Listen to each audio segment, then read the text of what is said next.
여기 인왕산에 오르면 인구 1000만의 대한민국 수도 서울이 한눈에 보입니다.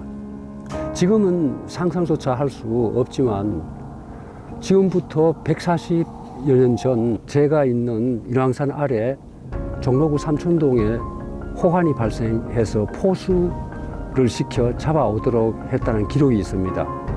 결국 인왕산 밑에서 표범 한 마리가 잡혔습니다. 대낮에 한양 도성에도 나타나던 호랑이와 표범은 그 후 채 100년도 지나지 않아 우리 땅에서 사라졌습니다.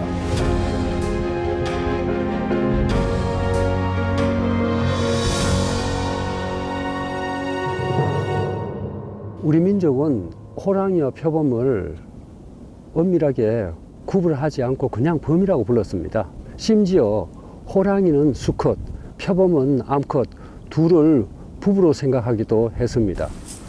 호랑이는 줄무늬 때문에 줄범 또는 칡범, 몸이 붉어서 불범이라고 하고, 표범은 매화꽃 무늬가 엽전을 닮아서 돈범이라고 부르기도 했답니다.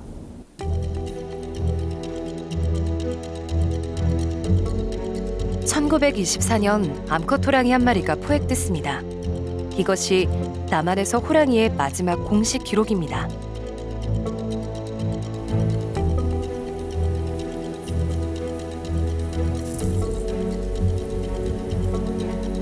한반도 만주, 연해주를 무대로 살아갔던 한국 호랑이는 동북 호랑이, 시베리아 호랑이, 아무르 호랑이와 같은 아종입니다. 한국 호랑이 수컷은 몸무게만 250kg이 넘는 괴물입니다. 현재는 러시아 극동 지역을 중심으로 600여 마리가 야생에서 생존하고 있습니다. 예전 우리나라에서는 주로 험한 산지가 많은 함경도와 강원도에서 많이 살았지만 의외로 남쪽 해안 지방인 전라남도와 심지어는 바다 건너 섬에도 서식했습니다. 이곳은 전남 영광의 불갑산입니다. 평지의 솟은 해발 500m 중산간 지대입니다. 보통 사람들은 호랑이가 높고 깊은 산속에 사는 것으로 생각합니다. 하지만 호랑이는 이런 평지의 구릉성 산지를 좋아합니다. 1908년 이곳에서 농부가 파놓은 함정에 암컷 호랑이가 포획되었습니다. 그 호랑이는 박제가 되어 남한에 남아있는 유일한 한국 호랑이가 되었습니다. 목포는 일제강점기 조선의 자원을 수탈하기 위한 주요 항구 중 하나였습니다. 주변 지역의 모든 물자와 사람이 이곳으로 모였습니다.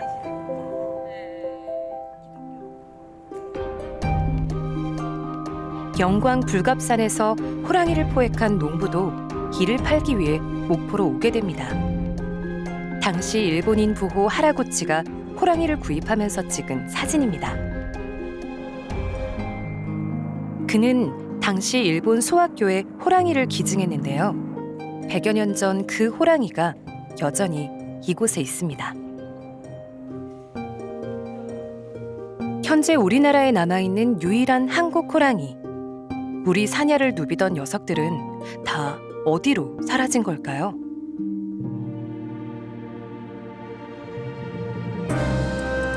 한국 호랑이 멸종의 역사를 기록한 책. 우리는 이 책에서 그 답을 얻을 수 있었습니다. 책의 저자인 일본인 동물 작가 엔도 키미오. 그는 1975년부터 10여 년간 호랑이와 표범이 우리 땅에서 사라진 과정을 집요하게 추적해 2권의 책을 썼는데요. 우리나라 범의 멸종사를 다룬 최초의 책입니다. 한국의 야생動物や自然、日本よりははるかに種類も多いし、それから山岳も非常に険しくよく残っているんですね。それでそこに行ってまずこの虎とか豹というのはどうなってんのかと、まだいるんだろうかと思って行ったんですけど。 하지만 그때는 이미 호랑이와 표범은 야생에서 사라지고 난 뒤였죠. 1908년 영광 불갑산에서 잡힌 이 호랑이는 하라구치 소지로 한 일본 부호에 의해 박제가 되어 당시 목포 공립 심상소학교에 기증되어 현재 목포 유달초등학교로 이어지게 되었습니다. 다 자란 이 암컷 호랑이는 몸길이 1.6m, 몸무게 150kg으로 한국에 있는 유일한 한국산 호랑이 표본입니다. 현재 러시아에 서식하고 있는 시베리아 호랑이 암컷과 비교해도 빠지지 않을 정도로 당당하고 건장한 호랑이였을 거로 추정됩니다. 그런데 이 호랑이가 정말 한국 호랑이가 맞는 걸까?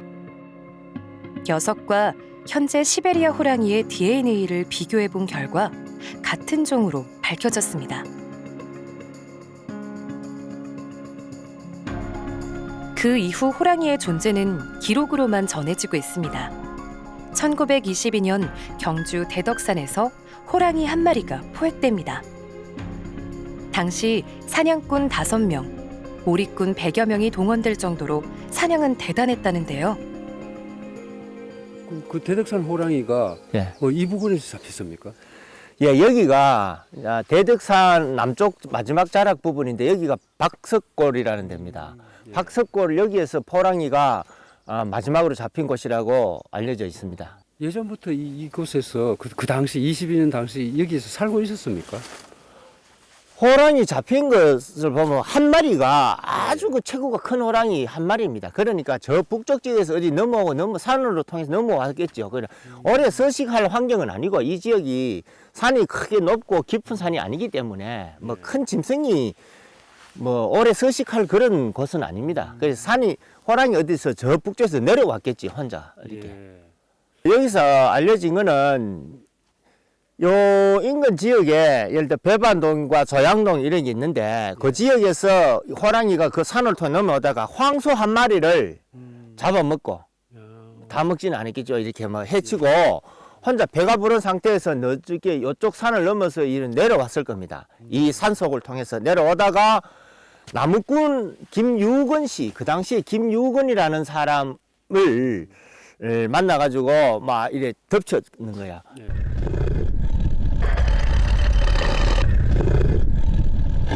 김유근 씨가 지게를 지고 있었으니까 지게로 방패 삼아가지고 막 뒹굴고 김유근 씨 살아남기 위해서 막 뻗쳐나오고 그랬답니다.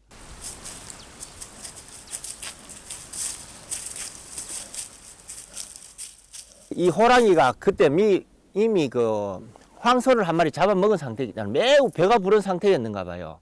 그러니까 끝까지 사람을 해치지는 않고 그래 있다가 호랑이는 가버리고 이 사람은 그 부상단 상태에서 허겁지겁 산으로 내려와 가지고 친구들이 만나가지고 이제 지소에 구정조제소에 연락이 되고 다나카 순사가 이제 주변 이 마을 청장년들을 다 걸고 모았답니다. 동네 사람들을 다 모아가 이 산 전체를 포위해가지고 머리꾼으로 우와 이렇게 뭐 꽹과리도 치고 큰 소리를 내면서 전부 집단적인 큰 소리를 내면서 포위해가 몰아가서 앞에서 총을 들고 가서 사살했다 라고 알려져 있습니다. 최종적으로 누가 사살했나요? 1920년 신문 보도에 보면은 다나카 순사가 사살했다라고 기사는 그렇게 되어 있는데, 근데 이 지역 사람들에게 오래도록 구전되어 내려온 거는 조선인 이 지역의 양반이었던 그 부자였던 이 보구씨라는 사람이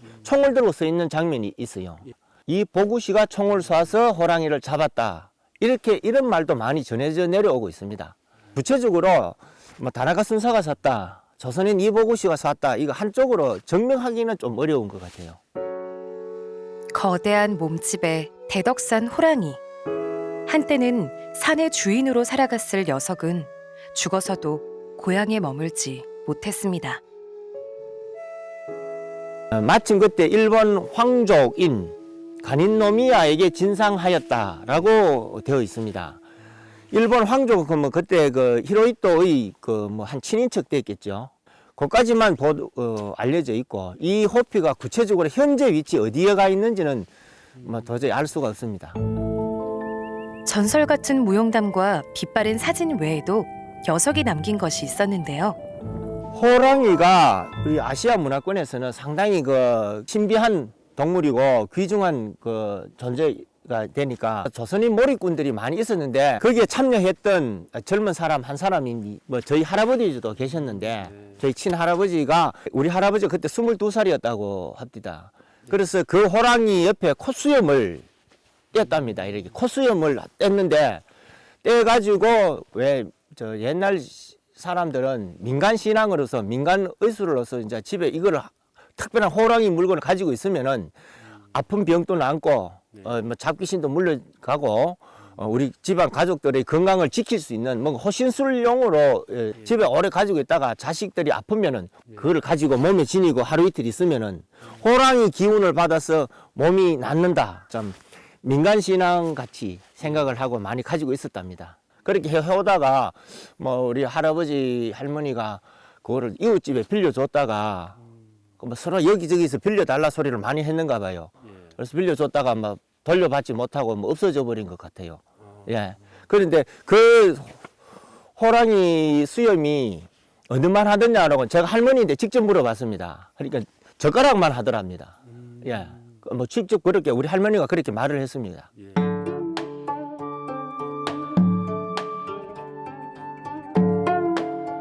예부터 우리 선조들에게 호랑이는 공경과 두려움의 대상이었지만 한편으로는 사냥의 대상이기도 했습니다. 특히 조선시대에는 호랑이의 피해를 줄이기 위해 정부 차원에서 호랑이 사냥을 적극 장려하기도 했는데요. 호랑이 사냥은 목숨을 걸어야 했지만 사냥꾼들은 호랑이 잡기에 혈안이 됐습니다. 호랑이의 모든 것이 돈이 됐기 때문이죠. 전신의 뼈를 다 썼을 거로 봐요. 굉장히 고가로 거래가 됐을 테니까 전신의 뼈를 다 썼을 거고, 그 다음에 호랑이 고기, 그리고 코, 뭐 안정이라 해고 눈동자, 그 다음에 쓸개, 그리고 생식기, 그리고 호랑이 기름, 심지어는 그 분뇨, 그러니까 대변까지 쓴 거로 되어 있고, 주로 이제 신경정신과 질환에 이제 쓰여진 거로 그렇게 문헌에 되어 있습니다. 특히 앞다리 뼈를 귀하게 여겼는데요. 호랑이 그 경골이라고 해가지고 그 앞다리 뼈 가장 상품으로 친 거로 되어 있어요, 문헌상. 그런데 결국은 이제 호랑이가 그 앞다리에 힘을 실어서 점프도 하고, 그 다음에 그 먹잇감을 갖다가 잡기도 하고, 그러니까 주로 그 호랑이의 그 힘을 많이 쓰는 자리가 그 앞다리이기 때문에, 그래서 이제 앞다리 뼈를 갖다가 그 가장 그 상품으로 친 거로 보여집니다. 그 실제로는 아마 그 목숨을 담보로 하면서 호랑이를 잡았을 테니까 상당히 고가로 쓰이지 않았을까라는 생각. 조선시대를 거치며 호랑이의 개체수는 점차 줄어들었습니다.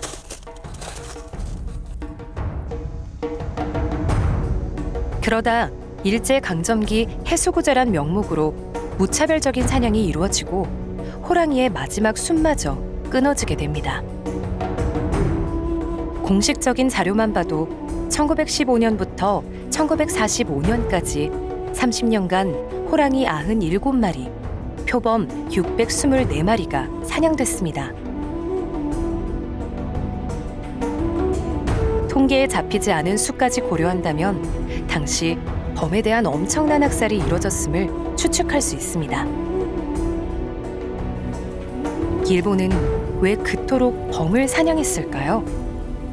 自然が豊かだったところを木を切って開拓してそこを畑や田んぼにするとかね、それから道路を作って奥地まで開発を進めていくと。虎や豹がいるってことは邪魔になったわけね。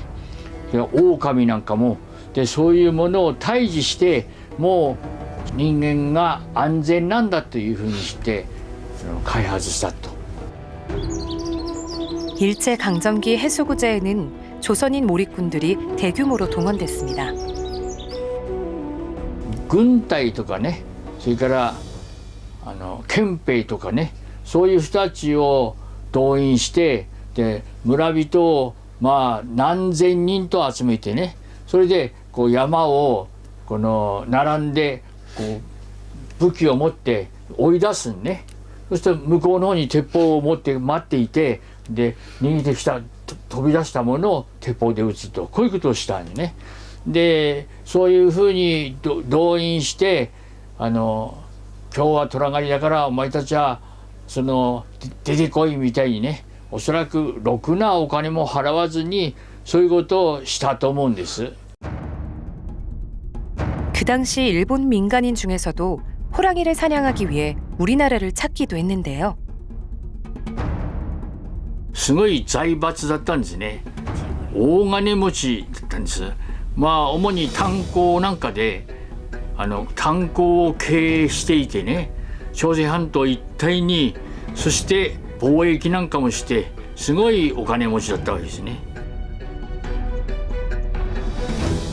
その虎狩りをするっていうことはね、男子の男のそのなんていうか冒険っていうか、そういう非常にお粗末なその人生観を持ったで虎を取ってきたって有名になりたいというかね、そういうような時代だったんですね。 하지만 실제로 호랑이를 잡은 사람은 조선인이었습니다.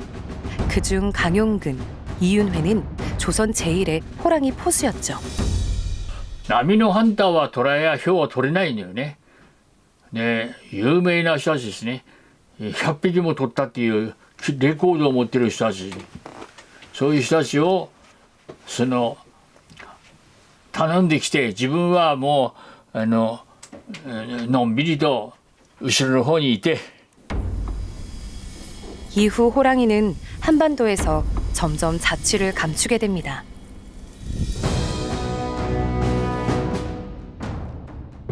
스웨덴의 동물학자이자 탐험가인 스텐 베리만, 러시아, 뉴기니 등 전 세계 오지를 탐험하며 그곳의 생태를 연구한 유명한 동물 전문가입니다. 그는 1935년부터 2년간 조선에 머물며 기록을 남겼는데요. 백두산부터 제주도까지 한반도 전역을 누비며 풍경을 담고 야생동물을 수집했습니다. 하늘다람쥐는 그의 고향인 스웨덴으로 가져가기까지 했죠. 조선 사람들은 그에게 호랑이라며 스라소니 새끼를 잡아주기도 했습니다. 러시아의 전설적인 사냥꾼 양코프스키는 스텐 베리만이 조선에서 만난 사람 중 한 명입니다. 그는 알아주는 호랑이 사냥꾼이었습니다. 스텐 베리만은 그와 함께 한국 호랑이를 찾아다녔지만 결국 만날 수는 없었는데요. 1930년대 이미 한반도에서 호랑이는 사라졌기 때문입니다. 한반도와 만주, 연해주의 광범위하게 서식했던 시베리아 호랑이는 1930년에 이르러 시오테알린 산맥에 30여 마리만 남았습니다. 시오테알린 산맥은 러시아의 연해주를 남북으로 관통하는 산맥으로 중국에서는 숲의 바다로 불리는 지역입니다. 바로 이곳에서 한반도 백두대간이 시작됩니다.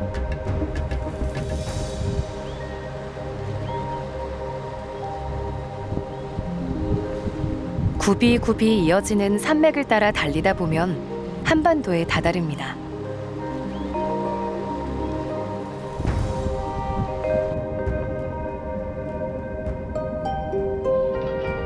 멸종 직전까지 갔던 야생 시베리아 호랑이는 보호 아래 현재 600여 마리로 개체수가 늘어났습니다. 그들은 두만강을 건너 한반도까지 영역을 넓히고 있습니다.